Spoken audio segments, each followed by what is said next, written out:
So guys, आज हम बात करने वाले हैं अपने यहाँ का एजुकेशन सिस्टम के बारे में, जो कि पूरी तरीके से भ्रष्ट हो चुका है। कहते नहीं है कि यहाँ पे सब चीज़ें भ्रष्टाचार पे हो रही हैं, तो एजुकेशन भी बहुत ज़्यादा भ्रष्ट हो चुका है। सब कुछ यहाँ पे पैसे के तौल के बराबर हो चुका है, सब कुछ पैसे पे बिक रहा है गाइस। और यहाँ एजुकेशन सिस्टम हो या कोई भी चीज़ हो, सब कुछ पैसे के हिसाब से चल रही है। तो वो पहले क्या था, कम से कम ये तो था कि यार चलो कम से कम एजुकेशन तो यहाँ बच जाए, लेकिन एजुकेशन भी यहाँ पर नहीं बच पाया। भारत में एजुकेशन भी नहीं बच पाया। जिस शिक्षा की सब बात करते हैं कि शिक्षा प्राप्त करके अपने देश को आगे बढ़ाया जाए, वो शिक्षा इस तरह से बिकी है कि लोग यहाँ पे मजबूर हो चुके हैं, जॉबलेस हो चुके हैं। सबसे बड़ा रीज़न आपको हम बताते हैं, यहाँ के जो भ्रष्ट कॉलेजेस हैं, ये क्या करते हैं गाइस, बच्चों को बस केवल बड़ी बड़ी बातें बताकर, क्योंकि बहुत से बच्चे ऐसे होते हैं जिनके माता पिता पढ़े लिखे नहीं होते, और वो बच्चा खुद भी गवर्नमेंट से पढ़ाई करके आया हुआ होता है, सरकारी स्कूलों में पढ़ाई करके आया हुआ होता है, क्योंकि उसके पिता के पास उतना ज़्यादा पैसे नहीं होते आगे पढ़ाने के लिए या प्राइवेट स्कूल में पढ़ाने के लिए। तो वो किसी तरीके से इंटर तक अपना वो सरकारी स्कूल में पढ़ता है, लेकिन जब बाद में उसको आगे उसका सोच होता है कि हम भी कोई अच्छे कॉलेज में बीटेक एमबीए करें या कोई अच्छा कोर्स करें, उसके पिता के पास पैसे नहीं होते, लेकिन फिर भी उसके पिता कैसे कैसे करके वो लोग पढ़ाते हैं अपने बच्चों को।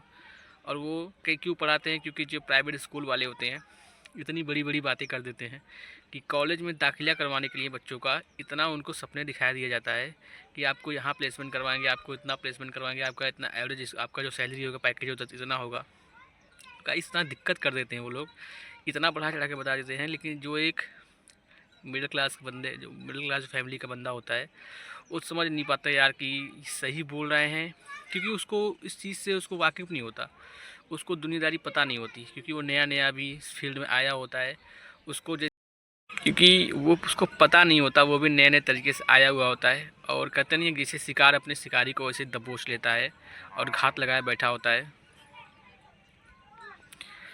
वैसे ये स्कूल्स वाले, ये जो प्राइवेट स्कूल्स वाले होते हैं, बच्चों पर घात लगाए बैठे होते हैं। बस बच्चा एक बार फंसने पाए, उसके बाद उसकी पूरी ज़िंदगी की वाट लगा देते हैं। क्योंकि गाइस होता नहीं है, उनको बड़े बड़े सपने दिखा कर कि आपकी जॉब वहाँ लगवाएंगे, आपकी जॉब वहाँ लगवाएंगे, आपका इतना प्लेसमेंट करवाएंगे, आपका 10 लाख का पैकेज आएगा, 8 लाख का पैकेज आएगा। तो बच्चा उसी में फंस जाता है, और उसके पिता पता नहीं कैसे कैसे मेहनत मजदूरी कर करके उसको पढ़ाते हैं।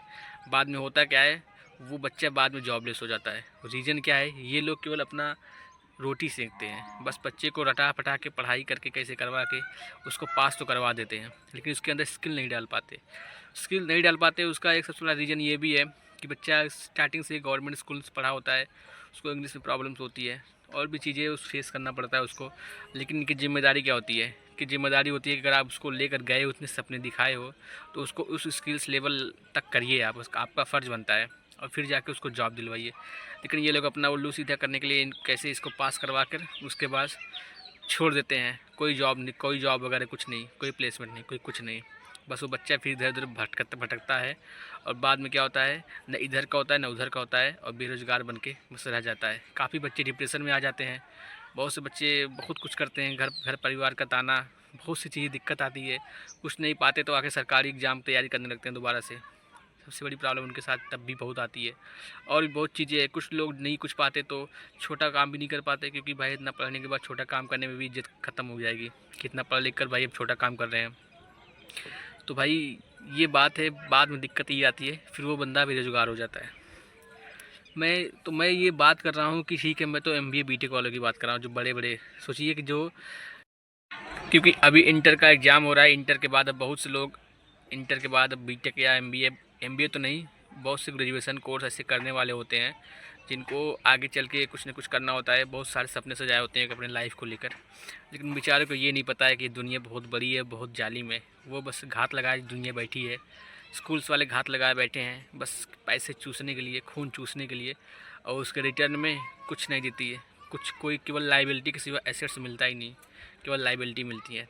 तो ये तो बात है। तो गाइस, इस चीज़ का ध्यान देना आप लोग, और कुछ करने से पहले आप लोग देखना और कुछ अपने हिसाब से चीज़ों को मैनेज करना, और बेस्ट कॉलेज चूज़ करना, और खुद मेहनत करना, स्किल्स पे फोकस करना। पास होने फोकस मत करना, पास हो ही जाओगे, लेकिन स्किल्स पे फोकस करना। कितना अच्छा स्किल्स, जो जिस कोर्स में तुम जा रहे हो, जिस चीज़ में जा रहे हो, उसका पूरा भरपूर नॉलेज लेना, ताकि बाद में आपके साथ ही कोई दिक्कत ना आए। ठीक है, क्योंकि गाइस मैं उनकी बात कर रहा हूँ कि जो ठीक है इतने अच्छे लेवल पे कोर्स करते हैं, बीटेक एमबीए या कुछ भी बीसीए वगैरह कुछ भी करते हैं, लेकिन उनकी हम बात नहीं कर रहे हैं भाई। जो केवल इंटर करके जो नॉर्मल ग्रेजुएशन करते हैं, सोचो उनकी क्या औकात रह गई। जब इतने बड़े बीटेक एमबीए वालों का कोई औकात नहीं है इस मतलब सेक्टर में, तो फिर सोचो ग्रेजुएशन वाले बेचारे क्या ही उम्मीद कर पाएंगे इसके लिए। मैं भी गाइस एमबीए किया हूँ और इस टाइम में जॉब नहीं कर रहा हूँ। मेरे साथ ये दिक्कत नहीं है कि हाँ मुझे जॉब नहीं लगी, मेरा कॉलेज से प्लेसमेंट भी हुआ था और जॉब मैंने खुद छोड़ा था किसी प्रॉब्लम से, और फिर से जॉब सर्च कर रहा हूँ, जॉब लग जाएगी। एमबीए किया हूँ, कोई दिक्कत नहीं है, हो जाएगा, हम लोग का हो जाएगा, क्योंकि हम लोग मार्केटिंग एचआर की हैं। नहीं कुछ तो हम लोग मार्केटिंग करने लगेंगे, हम लोग का टेंशन नहीं होता। एमबीए वालों का सबसे दिक्कत क्या है, जो मार्केटिंग से बंदा है उसको दिक्कत नहीं आती। नहीं कुछ तो मार्केटिंग में कर लेगा, जॉब तो ठीक है, प्रेशर वाली जॉब मार्केटिंग है, लेकिन वो तो ठीक है, पैसे तो कमा ही लेगा, वो कुछ ना कुछ कर लेगा अपने जीवन में, क्योंकि वो उतना स्किल मार्केटिंग के लिए सेल्स आनी चाहिए, वो धीरे धीरे आ जाती है, एक्सपीरियंस के तौर पे आ जाता है सब कुछ। लेकिन तो बीटेक वाले के लिए शायद दिक्कत आती है, बहुत दिक्कत आती है कि उनको स्किल्स जब उनके अंदर स्किल्स नहीं होगी तो गाइस फिर उनका कुछ नहीं हो सकता, उनको जॉब भी नहीं मिल पाएगी। अगर उनको कोडिंग नहीं, अगर वो सीएस से होंगे उनको कोडिंग नहीं आएगी, बिना कोडिंग को जॉब ही नहीं पाएंगे। अगर वो सिविल से हैं, अगर उनको सही से स्ट्रक्चर या आर्किटेक्ट नहीं बना पाएंगे, आर्किटेक्चर सही कर पाएंगे, इंटीरियर सही से नहीं कर पाएंगे, तो उनका कोई मतलब नहीं बीटेक करने का। इलेक्ट्रिक से हैं, अगर उनको इलेक्ट्रिक के बारे में नॉलेज नहीं है तो कोई मतलब नहीं बीटेक करने का।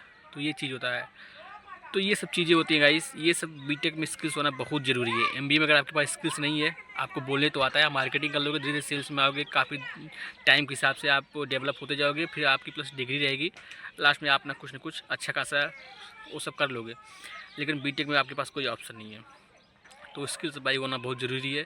और ये तो रही इस गंदे समाज की जो मैं सच्चाई दिखा रहा हूँ, क्योंकि भाई जो जो इस चीज़ से फेस किया उसको पता होता है ना। हम लोग भाई देखो, हम लोग बीटेक वालों को भी देखे हैं बेरोज़गार घूमते हुए, क्योंकि हमारे कॉलेज में हम लोग जहाँ से एमबीए में कर रहा था वहाँ पे मैं देखा था, वहाँ पे जो लोग थे वो ऐसे थे, बीटेक वाले बेचारे एकदम परेशान थे।